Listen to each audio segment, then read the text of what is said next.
Ha llegado el momento de establecer el top 5 de cada uno de los discos de habla hispana. Para quienes ya hayan visto el anterior, más o menos sabrán cómo es la dinámica. Básicamente es eso, cada uno eligió sus discos, sus 5 discos favoritos de este año en lo que respecta a rap en español. Y bueno, vamos a debatir un poquito sobre ello. Al final cada uno va a exponer cuál es específicamente sus 5. Y además van a haber menciones especiales que adhieren básicamente a los gustos de cada uno. Recién escuchábamos un temita de Shockwave, el disco que sacó Elio Tofana. Así que si quieren pueden contarme un poquito qué piensan de Shockwave. Fecha rara para sacar disco, complicado. Igual creo que más o menos lo manejó, incluso habiéndolo anunciado creo con 2 semanas de anticipación nomás. Debate que tendremos en otro momento. Sobre la practicidad de sacar los discos el último día del año. Creo que igual lo hemos hablado un par de veces. Pero el disco como tal yo lo siento como muy reafirmar este Elio. El Elio de esta etapa de su vida. Serie 5 fue creo que mucho un repaso de cómo, bueno, como de ir desde abajo hasta la cima. Ahora es simplemente la cima. Y es más, siento yo como una especie casi de mixtape en este sentido de muchas colaboraciones. Lo mismo que Serie 5 de buscar meter muchos tipos de beats. Acá hay Detroit Trap. El tema con Lil Supa es esta cosa que todavía no es un género como tal, pero se puede, si le siguen rompiendo las bolas con eso, lo pueden hacer, que es samplear mucho Yacht Rock, que está bastante lindo. Hay drill y bueno, por supuesto que hay cositas más clasiconas, más típicas como trap y rap más neoyorquino. Me parece que es un disco súper efectivo, me parece que es un disco donde Elio demuestra que está para seguir separando al lado de los mejores. Digo, o sea, el hecho de que no tengamos tan en cuenta de que el tipo es una figura importante de la escena desde 2006, creo que habla de lo bien que se mantiene, porque ni siquiera estamos hablando de lo bien que se mantiene. O sea, hablamos de él como hablamos de Cruz Cafune, que es un pibe que está hace 5 años en el mapa. Entonces eso es bastante interesante. Y eso, no es de mis discos favoritos del año. Quizás si salía hace 2 meses y tenía más tiempo lo tomaba de otra manera, pero creo que igual digiriéndolo todo me parece un gran disco. Una linda edición inesperada a la discografía de Elio, porque es un tipo que se toma mucho tiempo para sacar discos y de repente con un año sacó otro. Pero a favor de Shockwave, por supuesto. Sí, a mí lo que me pasa con Shockwave es esta cuestión de como un consorcio súper precioso que se armó ahí, como para sentar también todas las figuras que están dando vuelta en lo que sería el rap en España en general, como no, para no decir el rap de españoles por una cuestión lógica de no meternos con nadie. Pero lo que tuvo el disco es que me gusta en el sentido de... hay feat, por ejemplo, donde Elio capaz se ve un toque tapado por las personas con las que está al lado suyo. Sin embargo, eso no pareciera ser un problema, cosa que podría pasar en cualquier otro disco. Acá Elio está invitando a gente a que rapee con él. Está haciendo sus colaboraciones, pero no se sienten como una cuestión ni forzada. Cada uno tiene su estilo, cada uno tiene una posibilidad de amoldarse a la propuesta que está haciendo. Y no hay problema en traerlo porque la idea es ese, tipo que brille el otro, porque si no, ¿para qué mierda lo traes? Es como una buena forma de entender que hay diferentes tipos de colaboraciones que se pueden amoldar al estilo de Elio, que Elio tiene la posibilidad y la versatilidad como para rapear con Santa Salud, como para rapear con Tote King, como para rapear con la Ninja del Corro, o más bien que ellos rapeen con él. Pero todo lo que es el disco en sí mismo a mí me gustó muchísimo, pero porque también es un statement para él mismo. O sea, de decir, desde hace tanto tiempo estamos haciendo esto y como dice bien Agus, o sea, ya están en la cima. No es que, no sé si hay algo más o hay otro techo más, seguro, ojalá que haya otro techo, porque significa que hay muchísimas cosas más para ver de Elio. Pero esta cima es muy piola y es una muy buena forma de quedarse parado ahí arriba. Y es un buen statement para decir, tengo con qué estar parado acá arriba. Además de los años, es la gente que me acompaña, es el lugar donde influencio, es la música que soy capaz de hacer. Así que en ese sentido, para mí Shockwave, por más de que haya salido recién, a mí lo que me pasa es que desde que salió yo lo descargué. A los 20 minutos que había salido, desde ese día estoy escuchando ese disco una y otra vez. Así que eso estuvo muy bueno. Y los únicos temas que él tiene solo, que obviamente ahí te deja como un par de ganitas de decir, bueno, qué ganas de escuchar a Elio solo en algunos puntos. Creo que los 2 temas que él eligió son los temas que tenían que ser. O sea, si yo le saco los feat a los otros temas, no sé qué onda, no sé cómo lo En eso estoy re de acuerdo. Pero eran los 2 temas que tenía que hacer solo. El mejor rendimiento de Elio en cuanto a lírica, en cuanto a barras, sin lugar a dudas, es en Está esos ahí. 2 temas, para mí. Está ahí que encima cada vez que hay... Yo estoy re estúpida Argentina al palo cada vez que había una referencia al fútbol argentino. Yo estaba como, ay, boludo, pucha, no sé qué mierda. Pero es un disco muy disfrutable, muchísimo. Pero creo que ahí, o sea, la elección de dónde van los feat y cuáles son los temas que hago solo está muy piola. Sí, es muy raro que lo haya dejado al principio. Yo capaz hubiese dejado ese tema solo, lo hubiese dejado al final. Un tema al principio, un tema al final y cerramos con eso. Claro. Pero no sé, creo que está tercero o cuarto uno de esos. Tercero, Sí. el primero y tercero. Primero y Sí, tercero primero y son. tercero. Para mí ese tercero tendrá que haber sido el último. Claro. Por una cuestión de curanduría. Pero después el disco en sí mismo me pareció espectacular. Sí, a mí me parece que también con las colaboraciones, de alguna forma, quienes estuvieron invitados terminan de afirmar que ellos quieren formar parte de ese statement que vos decís. Que quieren colaborar en la construcción de esa imagen de Elio Tofana y del reconocimiento que la escena, al menos para ellos, le debería dar a Elio Tofana. Sí. Y que sin lugar a dudas es más que merecido porque eso es un loco que Aqua Tofana... Sí, leyenda. O sea, es una leyenda. Yo no podía ni caminar más o menos cuando salió Aqua Tofana. No, bueno, pará, boludo. Saliendo en 2009 lo venían a pelear. Bueno, está bien. No, había visto un solo mundial. Está bien. ¿Entendés? Así que sí, esa es la secuencia. ¿De qué otro disco quieren hablar? ¿Hablamos de Tesoros en la Tundra? ¿Ya querés hablar de tesoros? ¿O todavía No, ¿Querés hablar de porque BBO? después ahí hay que discutir. ¿Querés hablar de BBO? Para mí los que son top 3 claros hay que discutirlos. Bueno, Hay que ok. hacer un versus. Bueno, Entonces, vamos más tranqui. Podemos ir con Hiperborea si querés ir con uno Podemos ir pesado, por que Hiperborea. igual creo que lo incluimos todos y todos muy alto. Hiperborea, disco de Santos, Sí. publicado bastante a principio de año. Sí. Sí. En el marco de la publicación, en realidad un poquito después, Santos estuvo acá presente con nosotros en el estudio contándonos un poquito al respecto. A mí me parece un discazo que suena increíble. Y hablando de colaboraciones, me parece que acá también hay un nivel de colaboraciones espectacular.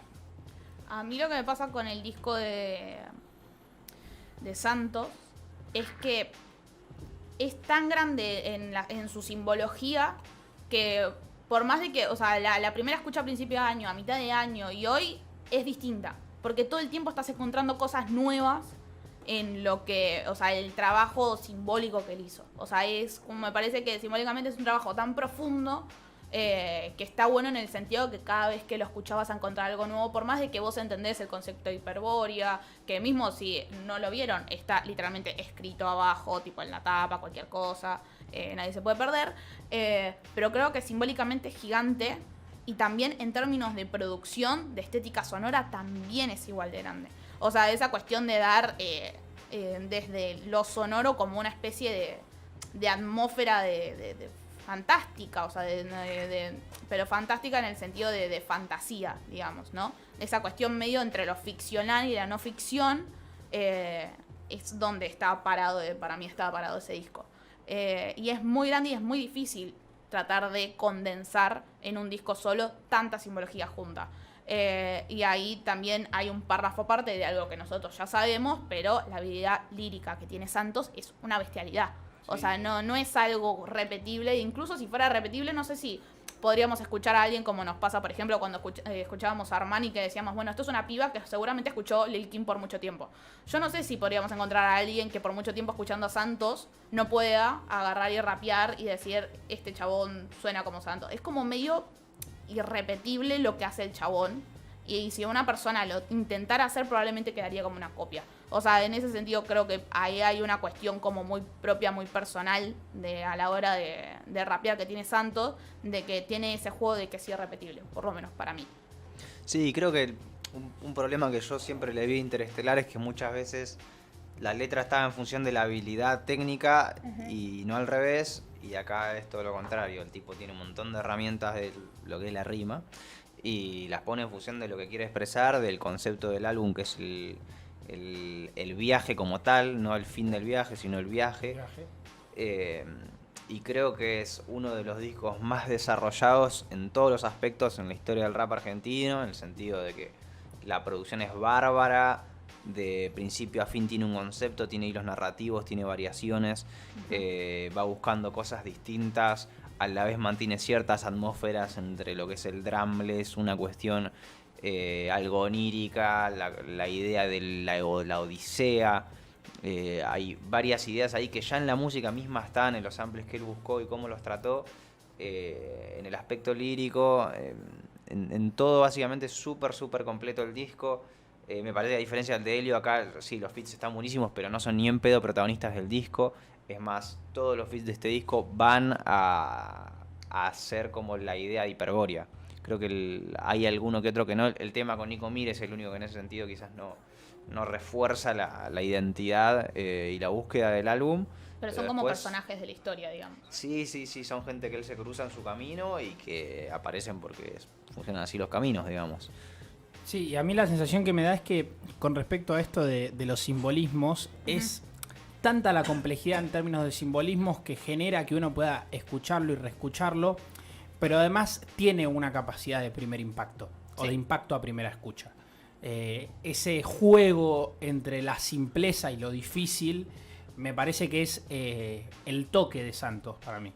Es la clave de hacer grandes obras. Sí, exactamente. Lamento spoilear la magia del arte, pero va un poquito por ahí, me parece. Claro, como que te lo hace ver como que es algo re simple y en realidad lo que estás haciendo, o sea, si vos te lo pones a leer, o sea, estamos hablando de leerte las canciones, escucharlo bien, te das cuenta que lo que hizo es recontra complicado. No, el replay value es bárbaro, a nivel espiritual, las cosas que trata, a niveles personales.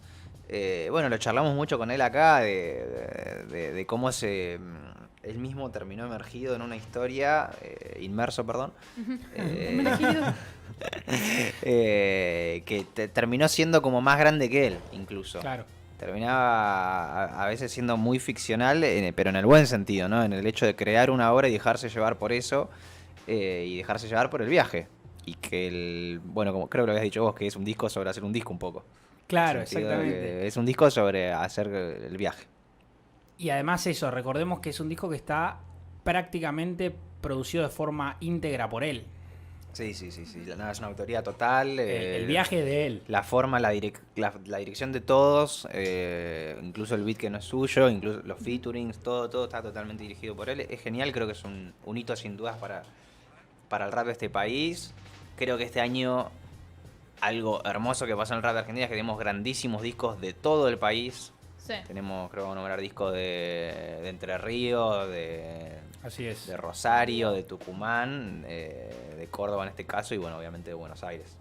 Así que espectacular el estado. Para mí el mejor año de la historia del rap argentino. Y el año más federal, al menos en Seguro. Términos de logros, digamos, de grandes discos publicados, sin lugar a dudas. Después lo vamos a repasar, pero hay 2 discos tucumanos y 2 discos entrerrianos que estuvieron espectaculares. Y acá los charlamos. Me interesa charlar de los top del puesto 5 tuyo o puesto 4 tuyo. ¿Puede ser? A ver. ¿Estamos hablando del puente, capaz? Así es. Uy, caso. Boludo, es un fierro. Vamos a Colombia. Tío. No. El esplendor del rap colombiano, y es un disco que a mí o sea, ya saben acá los que vieron el programa que yo tengo una cosa ahí con el rap colombiano que me puede muchísimo. Pero No Run Clan es como otra cosa. Es una cuestión de decir, nosotros estamos hace 4 millones de años acá y quiero que sepas por qué. Y encima me voy a mantener acá con un sonido fresco que sigue manteniendo cierta identidad y cierta estética para que vos sepas que esto es mío.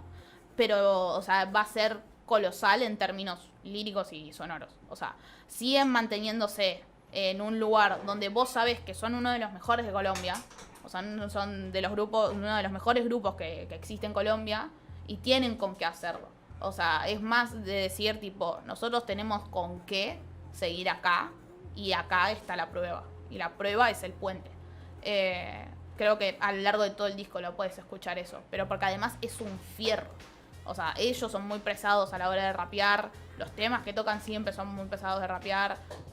La forma que tienen de crear su propio statement, digamos, de cómo hacerte saber a vos que son los mejores, siempre va a ser como muy cruda, muy al hueso, muy al talón directamente. Tipo patadita en el talón para que te duela, desde un lugar muy sencillo. O sea, no tienen que hacer algo súper rebuscado para hacerte saber que son los mejores. O sea, en ese sentido también, o sea, hay una cuestión ahí en paralelismo si lo queremos poner con Santos. Acá, si bien la cuestión lírica, lo del rapeo, no tiene que buscarse una rima súper complicada, vos sabés que la idea que están bajando es gigante y te lo están haciendo de una forma completamente sencilla que te hace creer a vos que capaz esto es algo fácil y no lo es así. Sí, yo creo que es muy termo el disco. Sí. Me encanta eso. O sea, es rap para raperos y si Sí. lo disfruta alguien que no es rapero se ofenden los tipos. Claro. Los tipos se lo toman Sí, mal. Nada, muy loco. bolaceros. Los beats muy sucios, son unos caranchos. Bien mugriento. Colaboraciones muy zarpadas, corte Crime Apple, ¿me entendés? Brave Brubas, gente muy pesada del under estadounidense. Los beats muy zarpados de ignorancia sofisticada. La verdad que son muy buenos raperos. Si uno quiere ahí como barras, va a decir ¡oh! Mira lo que dijo. Es acá, es en el puente de No Rule Clan. Es una barbaridad el disco y está bien chancho, como tiene que ser. Está bien chancho. A mí otro disco que me gustó mucho fue Savoir Faire, espero decirlo bien, 2, la segunda edición de esta saga que están publicando SD Kong y C. Spalding.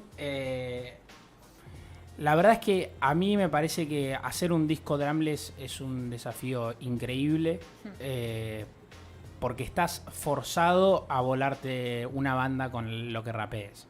Sí. La ausencia de la batería lo que provoca es eso, que la presencia de la voz y además hay algo Ay, que... ¿se tienen frío? Sí, no, que yo tengo calor y él tiene frío, es un boludo. Encima vos te da más que a mí, yo no entiendo cómo funciona. Todo el mate encima me acabo de tirar. Bueno, Bien, no importa. Bueno, sigo hablando de SD Kong. Sí. SD Kong. Un rapero además con una capacidad para usar la voz como batería prácticamente. Eso es lo que más me gusta de él. Y si Spalding, un productor del carajo. Así que les recomiendo que vayan a escuchar Savoir Faire parte 2. Sí. No, a mí que yo quería decir, la verdad que siempre tuve mis cosas con ese de Kong. Ujú. O sea, nunca me fanaticé tanto como el resto, tampoco nunca me pareció malo ni nada, ni ahí casualidad. Pero con Savoir Faire sí le encontré lo que le encontraba a todo el mundo. Es el disco que más me gusta de él por choreo, me parece que está en su mejor momento, los beats tan bárbaros, las atmósferas que crea, la manera en la que Sigan hablando, amor. vacila, digamos. Así que nada, la verdad que está bárbaro. Podría haber entrado tranquilamente en mis tu selecciones. Che, escuchamos un pedacito de Hiperborea, ¿les parece? Dale. Porfis. Tenemos ahí un trackcito de Hiperborea para que suene. Yeah. Es Boyaye. What? Está haciendo santo. Yeah. Oh, motherfucker. Yeah. Yeah. Hago un palomar a lo global, salto mortal. Estoy por matar, es algo normal, canto escuchar. Busco metal esotérico, estado mental maquiavélico. Pasamos de crítico a clérigo, buscamos el Sauvignon Periñón. Se te voy todo, dame fe. Pongo a rodarlo por la Ferrer. Y si te pido no te aferres, pa' mí todo como el ADC. Vuelvo a nacer como el ave fénix. Salí de cosas bastante heavy. Puedo ponerte en la boca el genio. Loco podría descargar la semi. Tomo de todo, pásame el lecture. Vuelo like God Boy como Ball Lecture. Prendemos el club bass, somos los Tiger. Tengo soft flow para un fit con Tyler. Rompo el blond para mi co-brider. Tumbo el show, wanna be con Carrie. Tengo el flow para un fit con Kanye. Tengo trucks para mí con Time. Tomo de todo, pásame el lecture. Vuelo like God Boy como Ball Lecture. Prendemos el club bass, somos los Tiger. Tengo soft flow para un fit con Tyler. Rompo el blond para mi co-brider. Tumbo el show, wanna be con Carrie. Tengo el flow para un fit con Kanye. Tengo trucks para mí con Time. Cuenta pa' cada la paca en el sobre, sacando provecho, rapando los cobres. Mi broco flexiando preciso en el corto, otros con la mitad. Están forrando el doble, yo no sé lo que hablan. Para todos los que quieren frontearlo, prestamos la tabla. Yo con 3 kilos de plomo en la soga mantengo la calma. Click clack, voy al hood con un six pack. Con la drop puro zigzag. Con el mir en acción activo de talón resolvemos el enigma. Cada ritmo me lleva al parque. Batánico se parte el sample. Falta hipno, rescate en drum. Le salto el pico, rompo el beat. Tomo de todo, pásame el lecture. Vuelo like God Boy como Ball Lecture. Prendemos el club bass, somos los Tiger. Tengo soft flow para un fit con Tyler. Rompo el blond. ¿Cómo? Para mí había que discutir, ¿viste? La otra vez dijimos los tops al final. Ok. Hoy bueno, creo que vamos no a hay que discutir. tirar antes y discutir. A ver. Hay 3 discos que vienen dando vueltas como los discos del año. Que son BBO de Hockey Luisa Mueva, Yeyo de Lil Supa a.k.a. Mark Ginale y Tesoros en la Tundra de Golden Boys. Sí. Bien. ¿La hacemos corta? Ujú. Para mí el disco del año es Yeyo de Lil Supa. Yo estoy de acuerdo con Lauti. Y para vos es Tesoros en Yo la soy Tundra, el malo otra el vez. disco triple de Golden Boys. Sí. ¿Quieren decir por qué BBO no es el disco del año? Yo creo que podría hacerlo Yo creo que podría hacerlo tranquilamente. Sí. Me parece que es probablemente el más dinámico de los 3, Sí. sin lugar a dudas. Sí. Me parece que BBO llegó para renovar una escena española que estaba un tanto estancada y que no se renovaba hace un buen rato. Me parece que Luisa Moeva propone una forma de fabricar beats distinto y es top 3 seguro. No, bueno, lo reseñamos acá el disco, es una reseñamos. barbaridad. Es un disco que en 26 minutos logra ser una obra súper completa, con un montón de vaivenes. Evidentemente, discutir es una forma muy caprichosa de discutir la música, decir por qué eso no es lo mejor que existe, porque uno Así tiene es. que hacer un disco. O sea, no me parece que tenga gracia hacer discos planeando que sea lo mejor que existe, sino siendo la obra que tiene que ser. Creo que BBO sin dudas es la obra que tiene que ser. Quizás el resto de las otras dos, que igual para mí yo lo tengo BBO segundo. Claro. Quizás ahí en la ambición que tengan las otras pueden, en ser lo que tienen que ser ellas, ser más. Que para mí va a tratar un poco de eso y la discusión. Bien. Sí. Ok, me gusta. Pero o sea, igual démosle ahí el minutito de BBO. Que además Barbaridad, súper moderno, increíble. rapeado, perfecto todo el tiempo. Mucha simbología propia, banda de ideas muy intercaladas constantemente, te lleva para acá y para allá y está constantemente en el mismo lugar mostrándote un montón de cosas. Es bárbaro, es una bombita así súper concentrada de magia. Es una locura el disco y además me parece que en las colaboraciones sí logra lo que quizás no termina de parecerme en Shockwave, que es el que entra se adapta a ese universo 100%. Sí. Puede ser. Sí. Bueno, pero vamos a pelearnos por los que realmente nos vamos a pelear, que es Yeyo y los Golden. Porque lo sabemos desde que salieron los discos, lo sabemos. Yo voy a spoilearlo. Yo tengo a Yeyo en primer lugar y en segundo lugar tengo a los Golden. De acá, de los Golden ya hablamos una guasada. De Yeyo hablamos con Agus en un stream en Lúcuma. Sí. Que fue la primera vez que hicimos algo con Agus, fue eso. Que me acuerdo que había un montón de cosas en las que estábamos completamente de acuerdo, como que habíamos escuchado las mismas cosas. Que para mí es lo que yo resalto que para mí está en primer lugar. No puse a los Golden yo en primer lugar por esta cuestión de que es una trilogía, obviamente es uno de los debe ser el proyecto más ambicioso que se ha hecho, por lo menos no en Argentina, sino en Latinoamérica en términos de discos, ¿sí?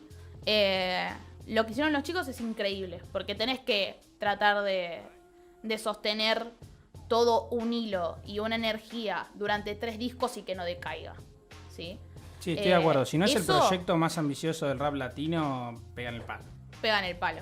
Pero a mí lo que me pasa es que cuando estaba armando el top, que voy a repetir lo mismo que les dije el otro día, cuando estaba armando el top yo estaba entre si Yeyo era el mejor o si el Golden era el mejor por una cuestión de ordenarlos.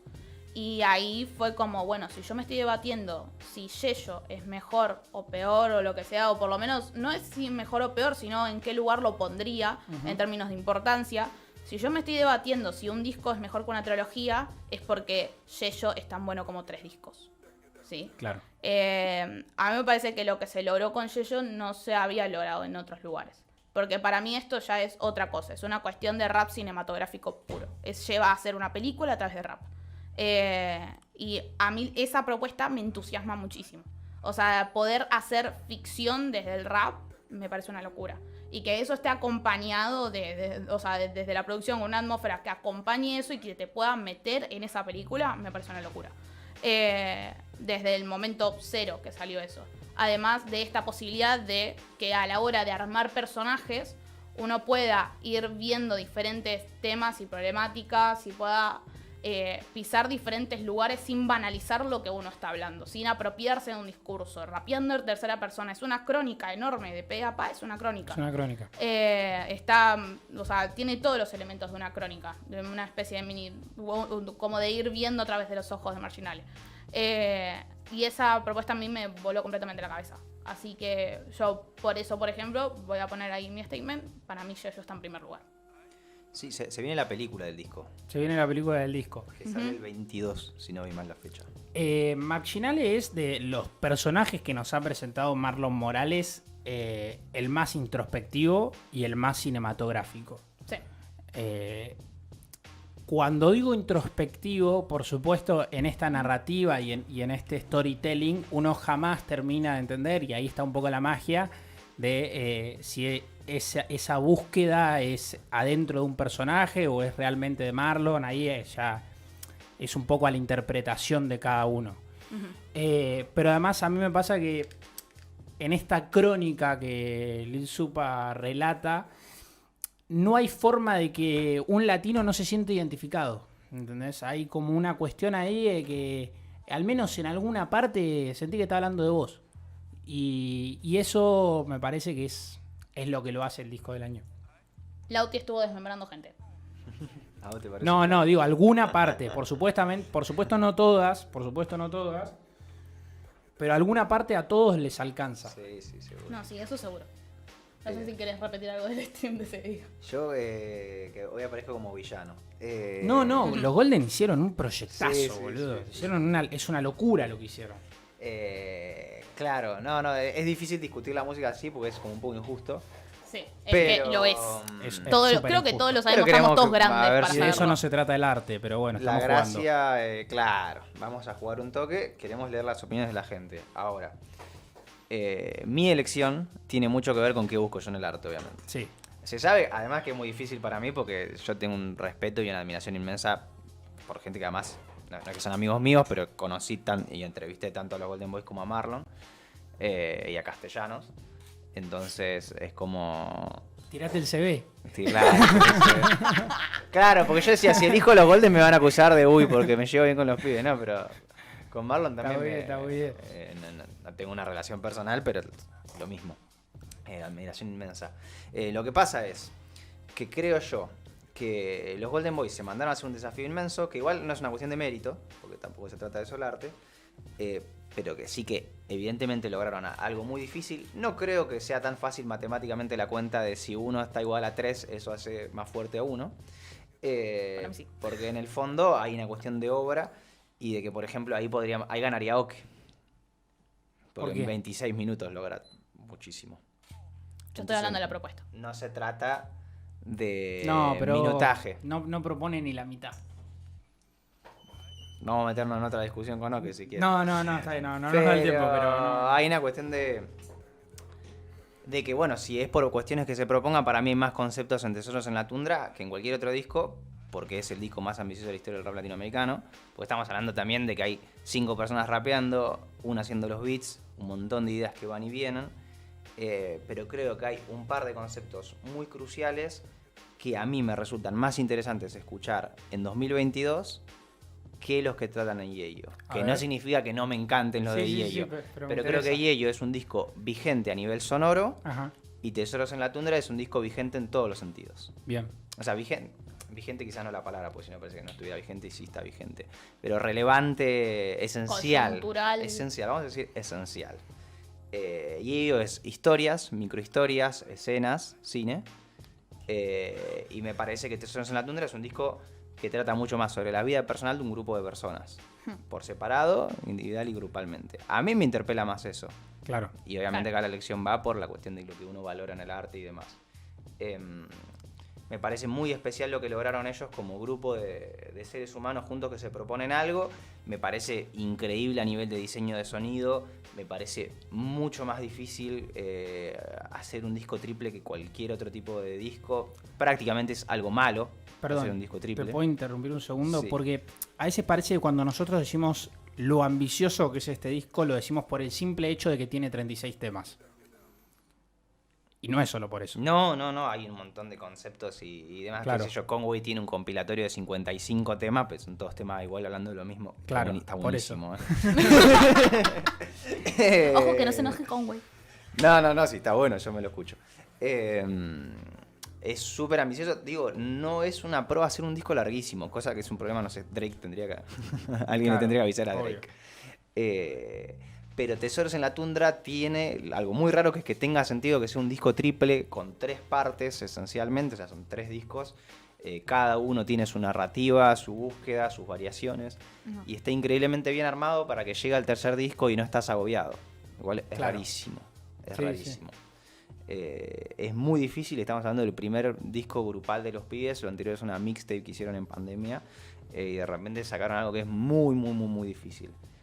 Los pibes son todos muy buenos, son todos muy distintos rapeando, pero tienen cierta cantidad de cosas en común a nivel filosófico que hace que conecten bien y complementen entre ellos. Entonces, seguro. para mí, por eso Tesoros es el disco del año del rap en habla hispana. Bien, perfecto. Hermoso cierre. ¿Les parece si repasamos las menciones de cada uno? Dale. Las menciones especiales, los 5 discos de cada uno que no entraron en sus respectivos tops, arrancando por Agustín Vicky. Agustín Vicky tiene Al Puente, de No Rule Clan, Pregón, que es un discazo de Chile, de Nuke Italo Bis, bárbaro, muy bueno, muy variado, abstracto, drumless, cosas ricas. Shockwave de Letofana, que ya lo conversamos. Sucursal Principal del Amor, de Tucumán, gran obra de rap argentino, me parece que suma el hecho de que este sea el mejor año de nuestra historia nacional en lo que refiere a hip hop. Un disco de drumless con el amor como concepto y muchas vueltas que ya profundizaré en otro momento, en otro contexto. Y por último, el queridísimo, invaluable, la persona, quizás mi mayor sorpresa, mi mayor alegría este año así de sorpresa, que es el señor Santicuado con Arpegio, que es un disco... Pedazo de disco. Quizás ni en pedo tan ambicioso, pero me parece que ganan también en esa simpleza y en esa cuestión de ganar con el estilo, pura y exclusivamente estilo. Eso es muy rapero a la vez. El hecho de disco prácticamente sin estribillos, beats, rapear, pero es muy distinto a todo, me divierte muchísimo, me encanta, lo quemé. Yo también, o sea, ahí voy a Discazo. sumarme Pueden a lo agitarla ahí de... afuera si quieren. A lo de Arpegio me voy a sumar porque yo le tiré ese disco por la cabeza a cualquier cosa que producía Sombra. Y no, o sea, no irónicamente, tengo un montón de gente de testigo que ya los quemé a todos. Me quemé yo con ese disco y quemé un montón de gente.